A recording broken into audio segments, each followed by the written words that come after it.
Swatantra Party, Namaste. I am making an appeal to the Prime Minister, Mr. Modi ji. Mr. Modi, I have been a great supporter of yours from the time you became CM in Gujarat in 2000 or 1999. I stand corrected about the year, but I know in 2002 you stood for the election, assembly elections, and this took place sometime in November or December of 2002. And that time itself, I had predicted that you would one day become the Prime Minister of this country. There are a lot of people who made fun of me when I said this, but I have till today never gone wrong in my predictions. Leave that aside. I met you in 2011 in Chennai when you came for the inaugural ceremony, of swearing-in ceremony of Madam J. Jayalalitha when she became the Chief Minister. And I met you in the Taj Coromandel Hotel, and I was the only one outsider other than your party member who met you. You did speak to me very sensibly then, and I was quite impressed, thinking that out of all the politicians that I have met in this country, myself being a politician, and my grandfather, I come from a political family where my grandfather is a freedom fighter, and we have contributed to the freedom struggle of this country. And my grandfather also happens to be a signatory to the constitution of this country, of India. So I was telling you that, and then I was telling you about this chip, this for the computers and for all the telephones. You told me that please come and set up the industry in Gujarat, and you said I don't have to meet you, but I could call up to your secretary, and you gave me the number. Unfortunately, your secretary was never picking up that number, and I couldn't get to you. And after that, I was supposed to meet you in 2014, January or February in Ahmedabad, but due to some reasons, I couldn't meet you, and it went off. Then you finally, I think, when I met you in 2011, I remember I told you that you will be the next Prime Minister of this country, and you did look at me with a sarcastic smile, and I did tell you that my predictions have never gone wrong, and you will become the Prime Minister of India in 2014. Just as I said, or maybe it was your destiny or your fate, that you have become the Prime Minister of India in 2014. I expected a lot from you. I really expected a lot from you, because you do not have a family, and you gave a picture that you were a very non-corrupt person and that you were a Deshbhakt. All that was what wanted me to, I was wanting to support you. But your ministry, the day you announced your ministry, that day itself I lost whatever hope I had in you. Leave that aside. I wrote a letter to you in June 2014. I don't know the word called Swachh, because I'm not well versed in Hindi, but then I did write a letter to you about Clean India, saying that I'm sure you as an RSS Swayam Sevak or Rashtra, whatever your, as an RSS worker, you would have walked in the streets of Delhi and you would have seen the dirt and how dirty the city is, and it's supposed to be the national capital. Fortunately, unfortunately, in August 2000, maybe it was August 2014, I was traveling to Punjab, and I had to take the train, and the railway station was so dirty. That is when I wrote to you the second time about Clean India, and I said how dirty these roads and these railway stations are. And suddenly I see one day that you have announced this Swachh Bharat on 2014, October 2nd. I was just thinking, if it was really your idea, why was Gujarat so dirty? In 2014, January, February, when I visited Ahmedabad, and I was traveling I was actually in the international airport of Ahmedabad, the airport was so dirty. And your city was so dirty, Ahmedabad, except the two roads where the Sabarmati is flowing. I was impressed with that, because in 2008-9, I came for the Foundry Conference to Ahmedabad, and I was thinking, oh, you've done a great job. But I didn't travel into the whole city. these two roads. So I said, okay, you've done something like Germany, because in Germany they do, the rivers are done like that.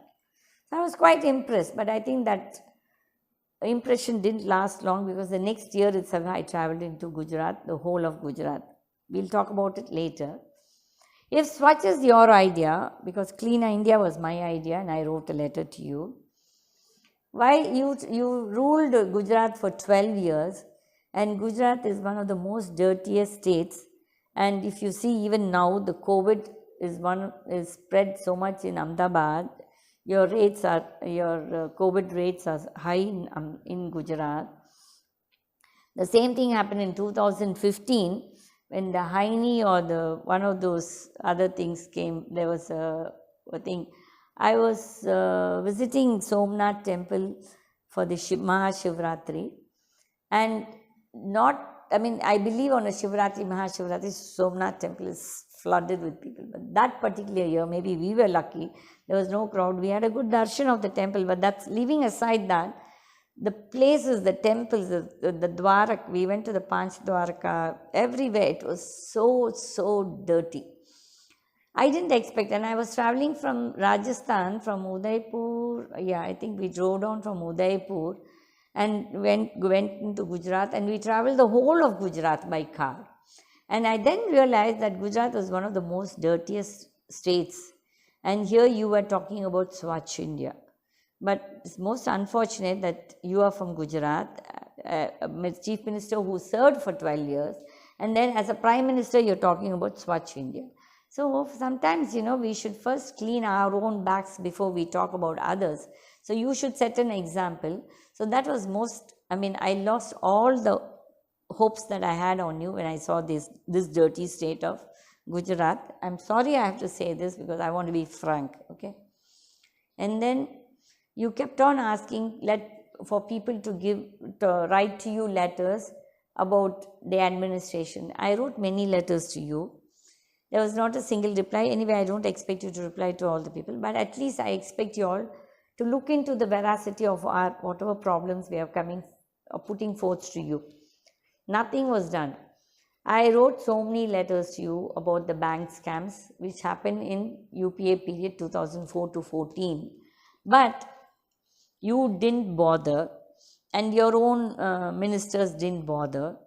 Because I met Mr. Venkaiah Naidu in 2014. He came to Coimbatore and he had a meeting with all the chamber members, saying meet and greet, and he wanted opinion from the industrialists, what we had, what problems we had.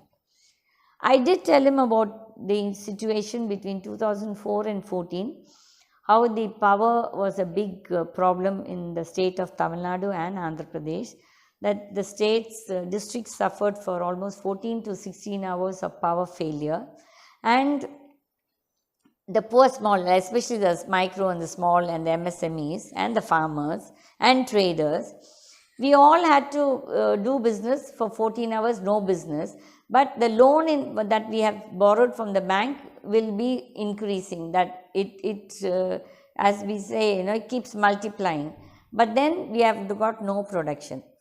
So when I told him that, I said, sir, what wrong did we do, the investors, for the failure of the government? It was the government's failure. Both state, center, the grid was not there, and the state governments were looting and spending on unnecessary things and giving free power at the cost of the other citizens for their own vote bank politics. And I did tell Mr. Venkaiah Naidu, then he was, I think, urban development minister or something, and he said, I will definitely take up this issue with Arun Jaitley, but nothing was done. Arun Jaitley, nothing, I would have written so many letters to Arun Jaitley, and the same now, this Nirmala Sitharaman, who was the finance minister, then she was Minister of State for Finance and in charge of corporate for some time. You just one day you started like how you have done this knee-jerk lockdown. You said we are closing down all the companies which are bogus and all. See, maybe there are many bogus companies who are, we do agree, I do agree. But then there are some genuine companies also who get into trouble for no fault of theirs. So where was the forum for those kind of people to approach and tell our problems? There was no forum. There was nobody whom we can meet. The IAS officers expect us to give them huge, kickbacks even to meet them. I remember I myself had this problem in 2011. I had a problem with the bank. I did not cheat the bank, but the bank had cheated me. And I wanted to take this issue up. And whom could I meet? I couldn't meet the then ministers. So I wanted to come and meet one IAS officer in Delhi. And there were all these agents who will fix up. We won't get the appointments with these fellows, only through the agents we get. And the agent says that even to meet the IAS officer and to say a namaste to him, I have to pay 1 crore of bribe. 1 crore of bribe, I would rather pay up, I would at least educate thousands of children, or I would pay up the little whomever I owe little bit, I will do that than to pay these IAS officers bribe money, okay. Which I tried, I tried my best, and the chairmen of the banks were all corrupt. And then that time Raghuram Rajan was not there in 2011, it was Subbarao. He was the RBI chair. I wrote so many letters to him to meet him, to tell him there is wholesale, corruption in all the banks, but nobody was there to listen to us common people. So I left it. I said, okay, fine. Then in 2014, when you closed many of the companies, I wrote to Nirmala Sitharaman, there are some companies which have problems and you can't just close down because of practical problems of no fault of us. There's a fault even from your side, from the bank side, and so many issues. So you people should have had some kind of everywhere, in every state, that people could come and tell their problems. There's nobody to listen to our problems. So I said, okay, fine. I just kept quiet. And subsequently, so many of your ministers, I think I wrote many letters to Arun Jaitley, he also didn't bother to answer. This shows your people that when you sit into that guddy of power, you people become so arrogant, and then before that you say we are for the poor people, and always this dialogue of we are there for the poor people. Then what happens to all the middle class and the rich? Not all rich are bad, not all rich are good, or not all poor are good and not all poor are bad. It's a 50-50 situation where you have good people and bad people. And stop this nonsense of saying we are working for the poor people. You are working for the people of India. Let it be poor, rich, middle class, nothing. You are working for everyone. You serve everyone. And this is a social service. You come to power, you came, you stood for elections. We never asked you, we never begged you to come and say, please be our representative. You stood there, these people voted you, you became, that's your fate, your karma, you become, and it's our karma to have you. We accept those things, that's not a problem. But what is the attitude that you say something, you promise one thing, but you don't do it? So you people never bothered to, help any of the common man. There are a lot of people, small traders who are suffering because of the wrong policies of the government. For your mistakes, we people suffer. For your bad administration, we suffer. If you didn't generate the power, we suffer. So, are you compensating us for your mistakes? No. We are only facing the thing. In 2008, that government, UPA government, gave stimulus, like now how we are giving for the COVID stimulus. They gave stimulus for the recession, but actually the industries in India really didn't suffer. Because I was running an industry, I was supplying to all the major automobile industries. And really we had a boom. 2008, 9 and 10, we really had a boom period as far as those industries were concerned. But you gave stimulus for all the big companies like, Tatas, Leylands, Mahindras, and, name it, all those big companies. But we suppliers who supplied them, we suffered for even for 180 days, almost 6 months, these companies didn't pay us the interest. Didn't pay us first our dues. And then we also had to pay the interest to the bank for their delayed payment. But the stimulus was given only to those people, and the smaller people never got any stimulus. Nor do you people ever call us to talk, or we cannot even meet you all. For even all the budget meetings or everything, you only call the big corporates. The big corporates, they always use you all for whatever they want, and they have a push or a very have very good relationship with you because they are part of your corruption, they are also part of your corruption, okay. So when you all gave a stimulus, now also you all have given a stimulus, which is a waste. This 20 lakh crores which you have announced is all a big eyewash, is just a drama, a jumla. You people are just doing it. We are not fools to believe you all 100%. From July 2019, your budget, you all have made a fool of yourselves. Like, every time you're announcing, then taking back, announcing, which is all very foolish. See, the finance minister announced a rich tax. You announced a rich tax, go ahead with it. Okay, it's not going to affect anybody. It was only for people who are having a turnover of above 400 crores. I stand corrected if the number is wrong. And it is only the big corporates. And suddenly after 2 months, again you take back that, withdraw that rich tax, which was very stupid. And you gave them, whatever thing, about 1,65,000 crores rebate. So who was losing? The government of India was losing. And then your GDP was all low and you were trying to play games with your GDP. It's all a number game, okay? We are all aware of it. And even the stock market, we are all aware of what happens in the stock market, how they just, inflate the share prices. And then you call Mr. Ambani the richest man of the country and the other Ambani as another next to the Adani as the richest. See, how many of them really came from their riches? All of them have got the ill-gotten money of the politicians parked there with them. The senior Ambani got all the ill-gotten money of Indira Gandhi and all their ministers, and that's how they came up in life, okay? And I've lived in this house right for the last 50 years or 60 years. It's the same lifestyle we're having, whether we were in politics, we were not in politics, I'm basically a farmer, I'm basically an industrialist. And we have not got that kind of ill-gotten money, nor have I ever, evaded my tax thing. From the time I'm 14 years old, I've been paying taxes and been contributing to the revenue of this country, okay? And I don't, feel bad about it. I'm proud that I'm paying my taxes and I've never evaded the taxes. But how many of you politicians have paid your taxes, earned properly, and got the money that, whatever money you are showing off, your cars, when you come into politics, you come in a cycle. Then within 2-3 months, the councillor gets one Audi car. Is it possible? I've been running an industry for the last 40-50 years. I cannot afford to do this. I've been doing agriculture and I can't afford to do this. How do I get this kind of money overnight? Okay. Touch your own conscience, all you politicians. You also, Mr. Modi, you're part of that thing. How are you running your elections without the black money or without the cash that you all get from your donations and this and that? And don't tell me all your ministers are straightforward. I know many of your ministers are not straightforward, who are corrupt, and where they've got all their investments, many of them.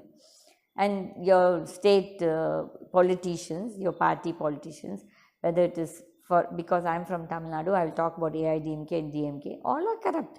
And from where they've all got their money? When they come into politics, they are beggars. And then overnight they become crorpatis. And then they say we are from, a Raja family, we are from a royal family. I don't know what royal they are. They're all these bloody crooks who cheat the nation, who loot the public money. They all need to, somewhere God has to teach them all a lesson. They all have to suffer. That day only this country will prosper. But Mr. Modi, I really expected a lot from you. But you seem to be very, very egoistic, that you don't want even to listen to your own party members. I know many of your party members who are saying that, he's not listening to anybody now and all that. Maybe they don't have the guts to tell you, but I would like to tell you, you might be older to me by age, but there is nothing wrong. I do have an elder brother as old as you. And as a younger sister, I would like to appeal to you that, be more humble.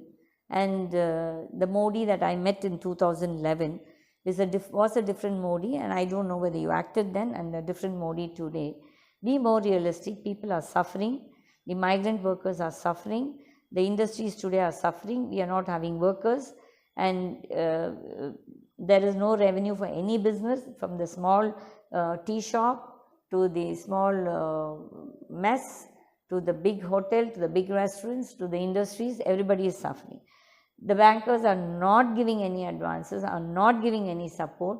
You know what some of the bank GMs are telling me? Modi will keep announcing, we are not bothered, we will do what we want, we don't have the money. We think we have the money. They don't say we don't. They say we have the money, but we don't want to give. So what is this then?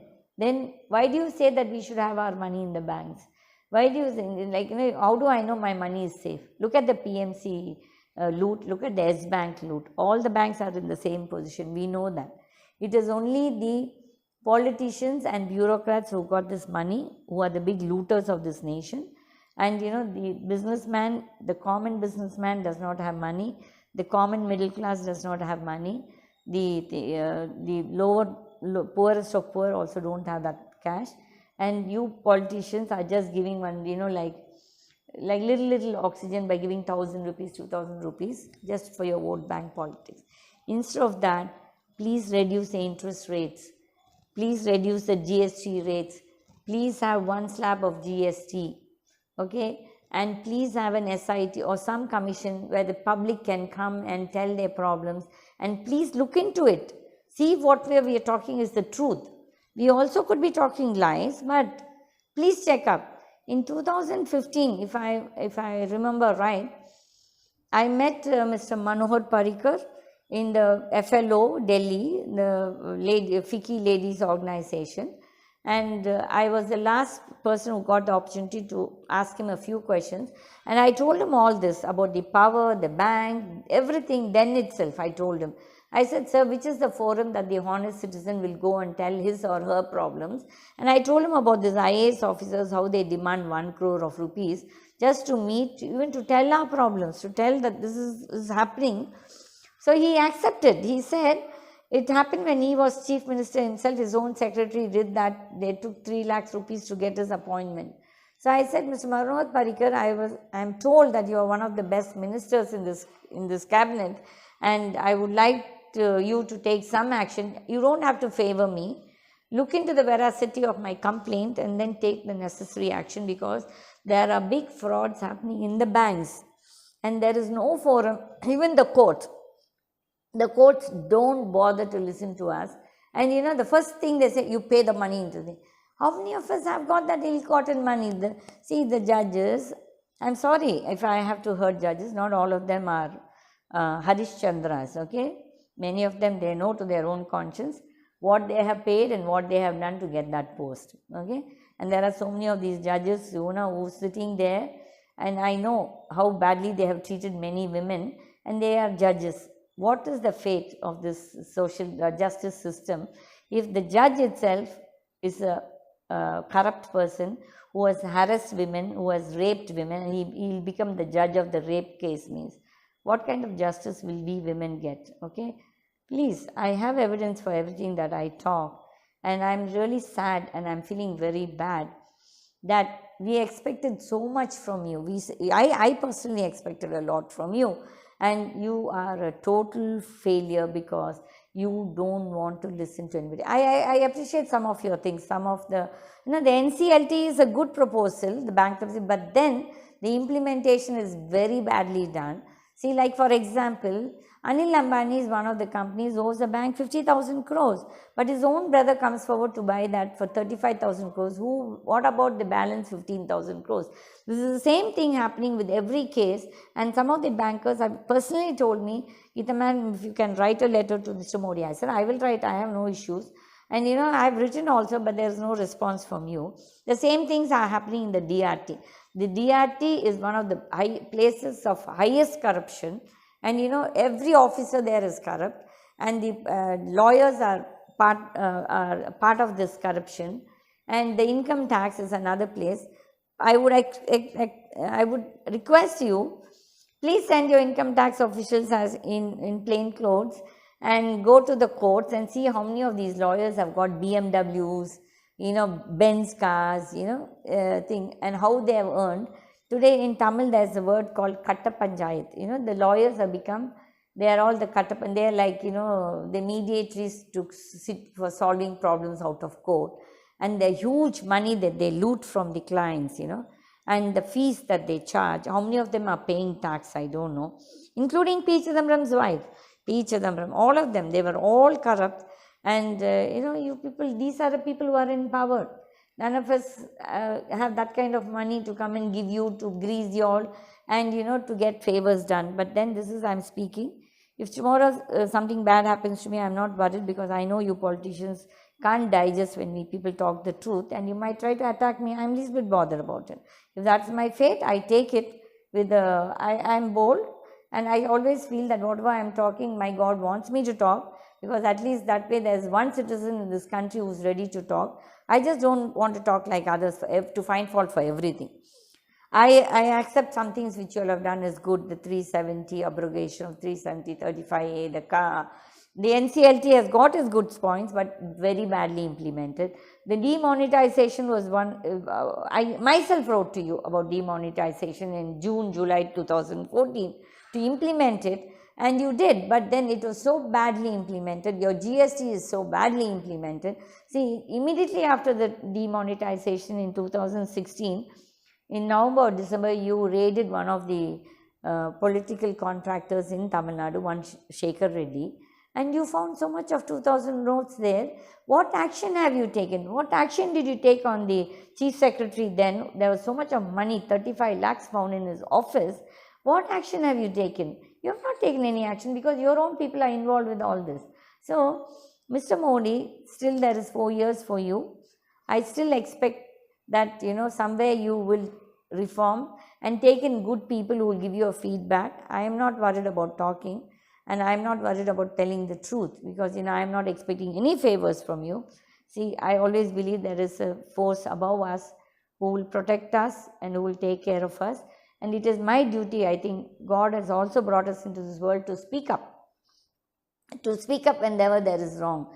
Dharma and adharma, when there's adharma taking, over the dharma, then we need to talk. And I think it's my duty as a citizen of this country to highlight to you that your own politicians are also corrupt. There's so much of corruption still in this country, and you are aligning and supporting a most corrupt government in Tamil Nadu, the AIDMK, and the whole dispensation is so corrupt, and you are in alliance with them, which is very, very, I don't know what to say with all the big talk that you talk about Swachh, cleaning the government, cleaning the system. Okay, I'm sorry, sir.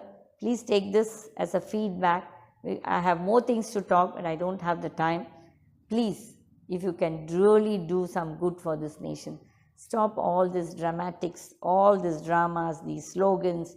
Let us get to implementation. We are there with you. We support you if there's something good to be done, but not all this nonsense that is happening. And please, this COVID is not the cause for the economic, the economy has failed even before the COVID came, and your conscience knows, and all of us know that you all have failed. But you all are all the world nations are going to put the blame on the COVID. Please buck up.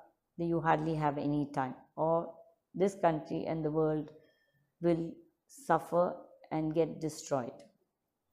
Thank you.